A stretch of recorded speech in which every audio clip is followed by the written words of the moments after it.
जय श्रीमन नारायण सभी दर्शकों को। मैं पंडित विष्णु शर्मा मिजुल आप सभी दर्शकों का एस्ट्रो साधना चैनल पर हार्दिक स्वागत करता हूं। मित्रों, आप सभी का हमारे इस चैनल पर बहुत अधिक स्वागत है। आज हम बात करेंगे एक अत्यंत ही पावन और शुभ पर्व की, जिसे हम बसंत पंचमी के नाम से जानते हैं। बसंत पंचमी न केवल ऋतु परिवर्तन का पर्व है, बल्कि यह ज्ञान, विद्या, बुद्धि और कला की देवी माँ सरस्वती की आराधना का भी महापर्व है। आज इस वीडियो में हम जानेंगे बसंत पंचमी का क्या महत्व है, माँ सरस्वती की पूजा का आज के दिन का क्या महत्व है और पूजा कैसे करना चाहिए, उस विधि के विषय में भी आज हम इस वीडियो में बात करेंगे। शुभ मुहूर्त क्या है और विद्यार्थियों के लिए इस बसंत पंचमी पर क्या विशेष उपाय हैं, धन और कैरियर और सफलता के लिए क्या उपाय हम कर सकते हैं, वह सब हम इस वीडियो में आज चर्चा करेंगे। तो वीडियो को अंत तक जरूर देखिए। सबसे पहले मैं बात करता हूँ बसंत पंचमी के धार्मिक और आध्यात्मिक महत्व की। तो बसंत पंचमी माघ के शुक्ल पक्ष की पंचमी तिथि को मनाई जाती है। इस दिन से बसंत ऋतु का आगमन माना जाता है।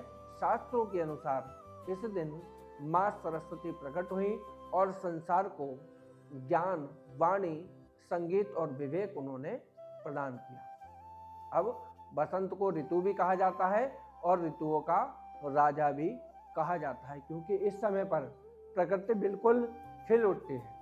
खेतों में सरसों पीली हो जाती है, मन प्रसन्न रहता है और सकारात्मक ऊर्जा हर तरफ नजर आती है। इस दिन किया गया ज्ञान साधना, मंत्र जप और अध्ययन साल भर शुभ फल देने वाला होता है। अब बात करते हैं माँ सरस्वती के स्वरूप और रहस्य की। माँ सरस्वती का जो स्वरूप है अत्यंत ही दिव्य स्वरूप है। श्वेत वस्त्रों में माँ वीणा को धारण किए हुए हंस पर विराजमान है। कमल के पुष्प पर भी कहीं कहीं वर्णन आता है। कमल या हंस पर माँ विराजमान है, अपने दिव्य स्वरूप में चार भुजाओं को दर्शा रही हैं। और माँ सरस्वती की जो चार भुजाएं हैं वह दर्शाती हैं हमारे मन को, हमारी बुद्धि को, हमारे अहंकार को और हमारी चेतना को। तो माँ का जो वाहन हंस है वह भी हमें कुछ शिक्षा देता है, और वह शिक्षा देता है हमें सही और गलत के विवेक की। इसलिए बसंत पंचमी केवल पूजा का दिन नहीं, बल्कि अपने विचारों को और अधिक शुभ करने का दिन। बसंत पंचमी की पूजा आप अपने घर पर कैसे कर सकते हैं, तो उसके लिए भी मैं आज आपको बतला रहा हूँ। सुबह में, प्रातः काल में अपने स्नान आदि से निवृत्त होकर के पीले वस्त्र या श्वेत वस्त्र आप धारण करें।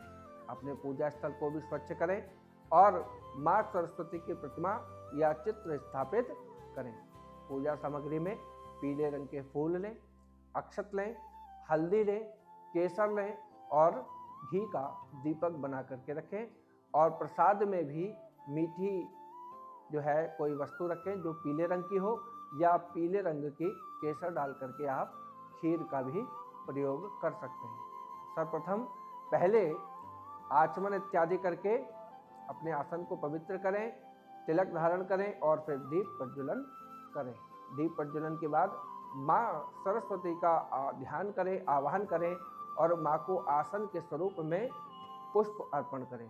फिर जो भी उपचार उपलब्ध हो वह भगवती को अर्पण करें, गंधा, अक्षत, पुष्प इत्यादि, और नैवेद्य भगवान को अर्पण करके भगवती का वंदन पाठ करें। यदि कोई स्तुति आप कर सकते हैं तो वह स्तुति करें, या फिर माँ सरस्वती के मंत्र का ही आप जाप करें। इस दिन अपने किताबों पर, कॉपी पेन पर, अपने पूजा के जो आपके स्थान है वहाँ आप उनको रखें और रखने पर उनका भी पूजन करें। यह भी आपके लिए शुभ रहने वाला है। विशेष रूप से जो आप आज हमारे विद्यार्थी लोग हैं वे अवश्य पूजा में अपने जो स्कूल की कॉपियाँ हैं, किताबें हैं, उनको रखकर उनका भी पूजन करें। अब बात करते हैं माँ सरस्वती के मंत्रों की। तो सबसे सरल मंत्र भगवती के लिए जो प्रभावी है वह है ओम ऐं सरस्वती नमः। आप एक बार फिर से सुन लीजिए, ओम ऐं सरस्वती नमः। इस मंत्र का यथाशक्ति कम से कम 108 बार जाप करें, अधिक आप जितना भी चाहें कर सकते हैं।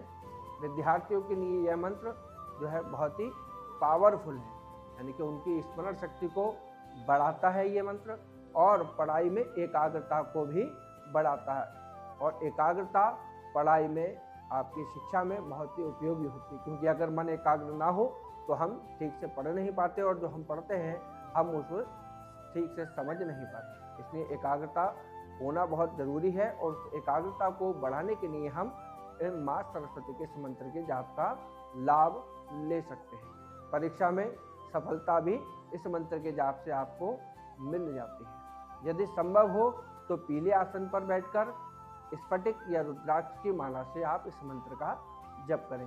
मंत्र एक बार फिर से सुन लीजिए, ओम ऐं सरस्वती नमः। अब बात करते हैं आज के विशेष उपाय की।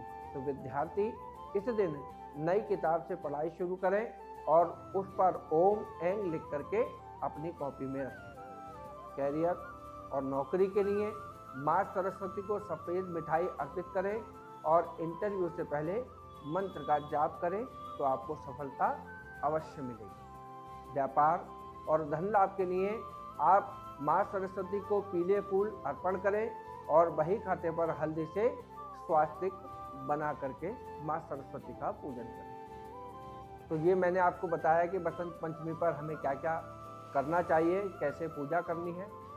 अब बात करते हैं कि बसंत पंचमी पर हमें क्या क्या नहीं करना चाहिए, क्योंकि कुछ ऐसी बातें हैं जिनको हमें ध्यान में रखना आवश्यक है। तो सबसे पहले तो आज के दिन आलस्य बिल्कुल भी ना करें। किसी भी प्रकार का प्रमाद या आलस्य हमारे आज के दिन को अशुभता दे सकता है। झूठ बोलने से भी आप बचें, और कटु वाणी से भी बचें। किसी भी प्रकार से कोई गलत वचन किसी के लिए आप ना बोलें, और किसी का अपमान भी बिल्कुल ना करें। पढ़ाई से दूरी ना बनाएं, यथासंभव आप पढ़ाई में अपना समय व्यतीत करें। यह दिन जो है शुद्ध विचारों और शुभ कर्मों का है। तो मित्रों, बसंत पंचमी हमें सिखाती है कि ज्ञान ही सबसे बड़ा धन है, और उस धन से ही हम अपने कल्याण को बढ़ा सकते हैं। तो मैं आप सभी दर्शकों से ये आशा करता हूँ कि आपको ये वीडियो पसंद आया होगा। यदि आपको ये उपयोगी लगा हो तो आप हमारे चैनल को सब्सक्राइब करें, वीडियो को लाइक करें, और अपने साथी सहपाठियों तक इस वीडियो को अधिक से अधिक शेयर करें। माँ सरस्वती आप सभी को बुद्धि, विवेक और सफलता प्रदान करें। जय माँ सरस्वती।